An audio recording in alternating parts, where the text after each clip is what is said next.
The real truth about the Southeast and the Atlantic Ocean. What they never wanted Nigerians to know. For many years in Nigeria, one message has been repeated again and again. The Southeast is landlocked. The Southeast has no access to the Atlantic Ocean. The Southeast can never have a seaport.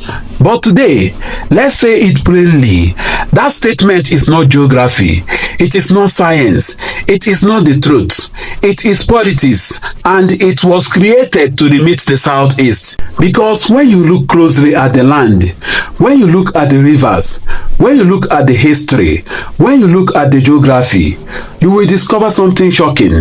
The southeast of Nigeria is much closer to the Atlantic Ocean than they want you to believe. Let's break this down in simple English. They call the southeast landlocked, but the rivers say something totally different. If you want the truth, do one thing. Trace the Imo River from Aba.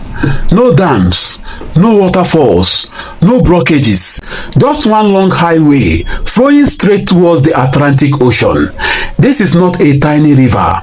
It is a wide, natural corridor that has always connected inland communities to the sea. Look at the map. Oguta is only 25 nautical miles from the ocean. That is closer to the Atlantic than Lagos in real straight line distance. Then look at Azumini. That blue crystal water is not just beautiful, it is deep. Azumini has a natural depth of about 65 feet, which is deeper than many dredge channels in Lagos ports. This is not Caribbean water. It is not magic.